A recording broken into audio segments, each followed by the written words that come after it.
First of all, Mazel Tov to Shlomo and Dory, the Kinnicks, all the Horowitz children, Shlomo's mother in Yerushalayim, and everybody who is making the Siyum, everybody who learns, the wives, the families.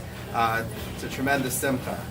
Rabbi mentioned two words that he gleans from Shlomo's emails, provocative and interactive. And as somebody who walks by and peeks in, or sometimes hears the sounds of the learning already in my office, it travels pretty far. Those words really sum it up. It's extremely interactive, and people are enjoying the learning. I just want to share a very short thought about the ingredients of a successful shiur. We just read Parshas Kisisa. Parshas Kisisa talks about the Chet HaEgel. Egel is really representative of Yetzer Hara, Avodah Zarah, and the Gemara tells us that we have a Yetzer Hara, and the Torah is the antidote.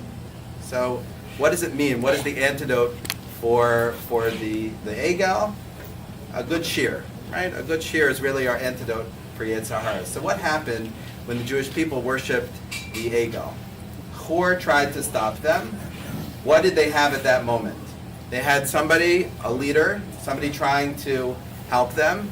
They had you had the support of the women. The women did not want them to worship the Egel. But what was missing? What didn't they have? So I would suggest there were two things missing that Moshe Rabbeinu brought when he came down.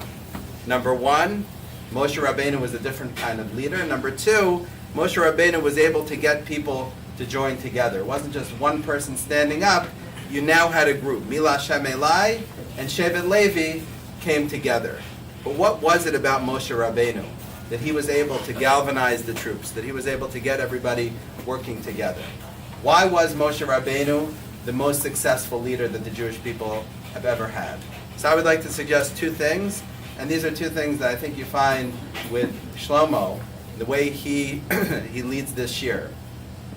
Moshe Rabbeinu had an authentic message. He cared about what he was teaching.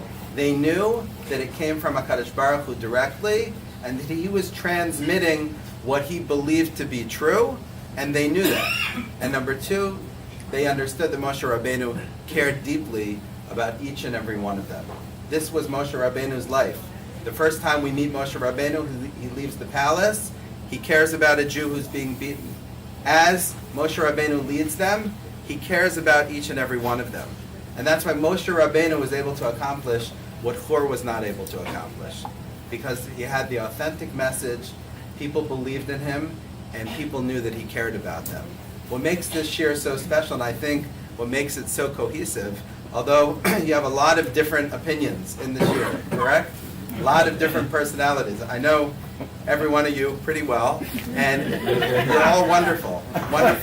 But everybody thinks very differently, and people have strong opinions. That's what makes our shul so interesting. But Shlomo, he deeply, as we heard, he cares about each and every one of you in this year. He really wants everybody to learn. He wants everybody to enjoy the experience. And that's what we're seeing here today, the fruits of his labor, all of your labor. This is the way Torah is supposed to be transmitted. K'nisinasa misinai, like Moshe Rabbeinu. And that's why you have this group that has been learning together for so many years, and Amir Hashem, they will continue learning together. If it ain't broke, don't fix it for many, many more years. And I look forward to the steak that Rishragi is sponsoring. So Mazel Tov, everybody.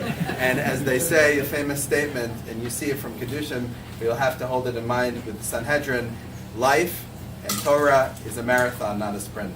Mazel Tov.